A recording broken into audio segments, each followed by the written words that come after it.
दीनानाथ नाम का एक बहुत बड़ा प्राइवेट हॉस्पिटल था। उसी हॉस्पिटल में विनोद नाम का एक बड़ा ही नामी डॉक्टर भी था।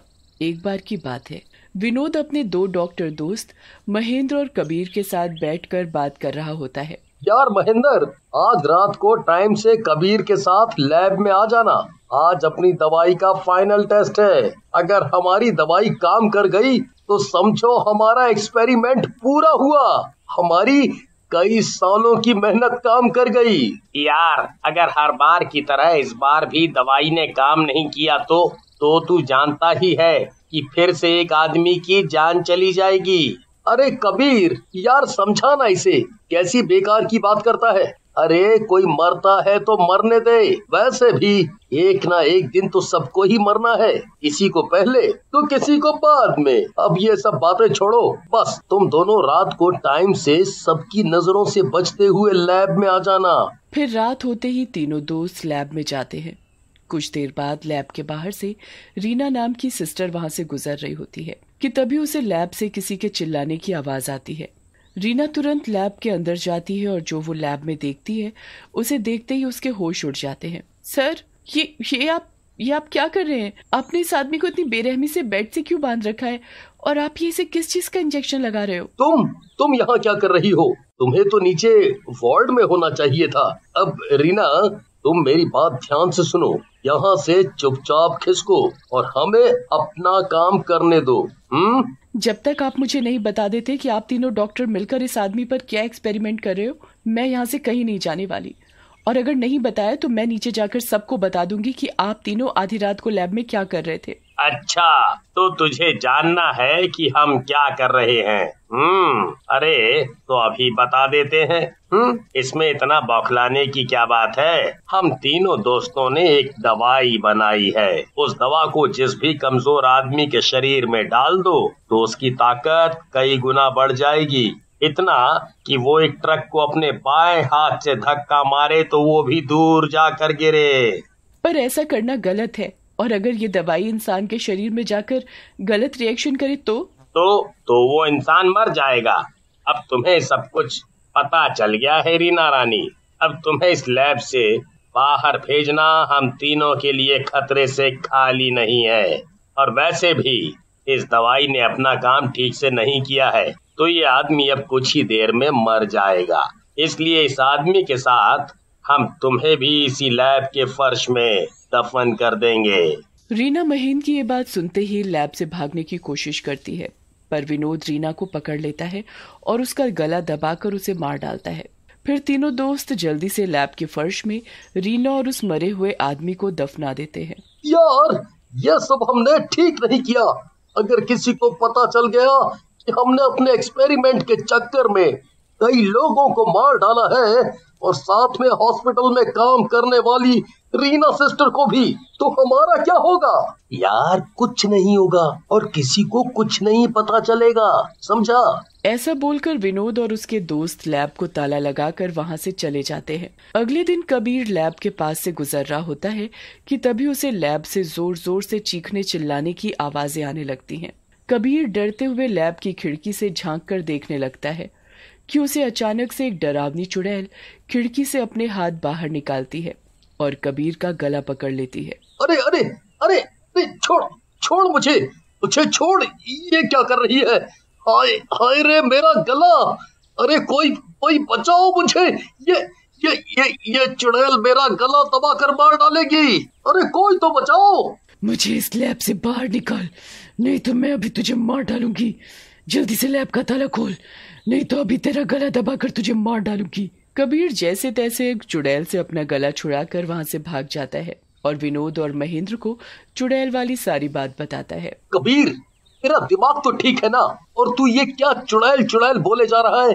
तुझे पता है ना ये हॉस्पिटल है और तू है कि, और वैसे भी ये भूत चुड़ैल जैसी कोई चीज नहीं होती। और अब हम में से कोई भी उस लैब के पास नहीं जाएगा। कुछ दिनों तक हमें अपने एक्सपेरिमेंट को बंद करना होगा, समझे? अब चलो, मरीज हमारा इंतजार कर रहे हैं। फिर तीनों वहां से चले जाते हैं। एक साल बीत जाने के बाद दीनानाथ हॉस्पिटल में एक जूनियर डॉक्टर नेहा की भर्ती होती है। नेहा डॉक्टर विनोद से बोलती है, सर मुझे कुछ ब्लड सैंपल की रिपोर्ट तैयार करनी है, तो आप मुझे बता सकते हैं कि हॉस्पिटल में लैब कहाँ पर है? हाँ हाँ, क्यों नहीं, ऊपर फर्स्ट फ्लोर पर है लैब। तुम्हारा नाम नेहा है, राइट? नेहा, ऊपर फ्लोर पर 2 लैब हैं, जिसमें से एक लैब में ताला लगा है और ठीक उसी के सामने नई लैब है। तुम वहाँ पर ब्लड सैंपल की रिपोर्ट तैयार कर सकती हो। फिर नेहा लैब में ब्लड सैंपल की रिपोर्ट तैयार करने लगती है।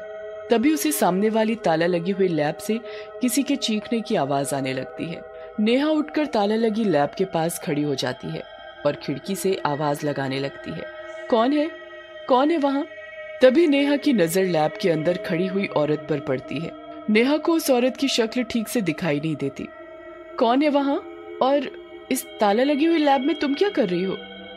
ताला खोलो, मुझे बाहर आना है, जल्दी से ताला खोलो, नहीं तो तुम भी मारी जाओगी। ये क्या बोल रही हो तुम, और मुझे कौन मारेगा?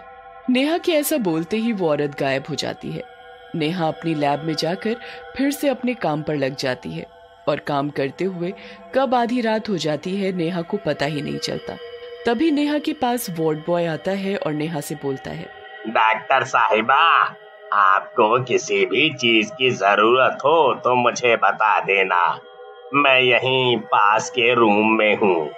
और हाँ डॉक्टर साहिबा, एक बात का ध्यान रखना, उस सामने वाली लैब से दूर ही रहना। उस लैब में ताला क्यों लगा हुआ है? कुछ देर पहले मैंने उस लैब से किसी के चिल्लाने की आवाज सुनी और एक औरत को भी देखा, पर कभी किसी ने ये जानने की कोशिश नहीं की कि आखिर वो चुड़ैल इस लैब में आई तो कहाँ से? अरे डॉक्टर साहिबा, ये कैसी बात करती हो आप? अरे किसी की शामत आई है जो इस चुड़ैल की लैब में जाएगा। ऐसा बोलकर वो वार्ड बॉय भी वहां से चला जाता है। कुछ ही देर बाद नेहा को फिर से किसी के चिल्लाने की आवाज सुनाई देती है।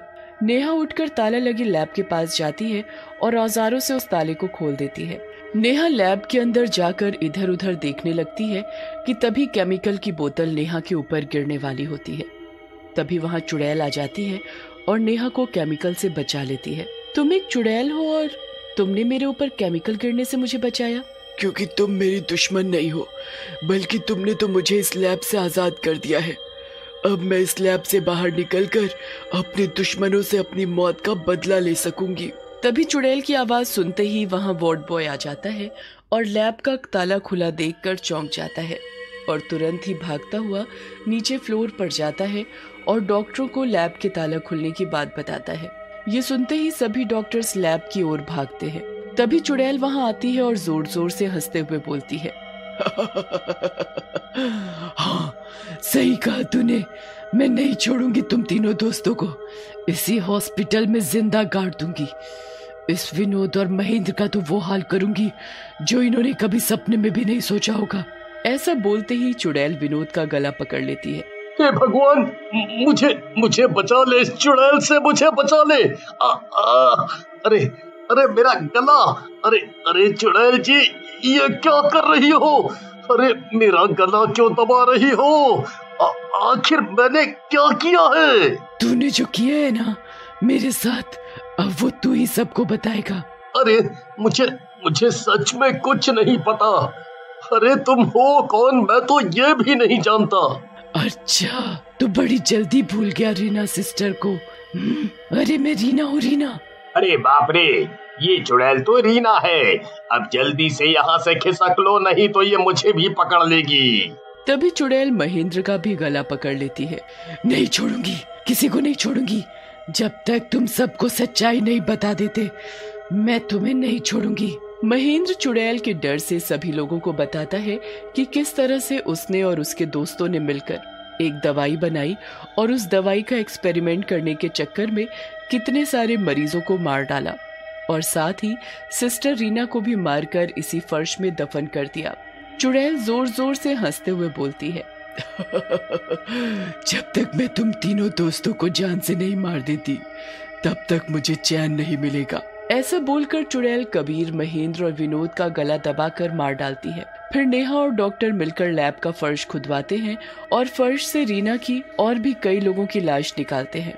फिर सभी डॉक्टर्स मिलकर सभी लाशों का पूरे विधि विधान से क्रियाकर्म कराते हैं और वो चुड़ैल नेहा का धन्यवाद करके हमेशा के लिए वहां से गायब हो जाती है।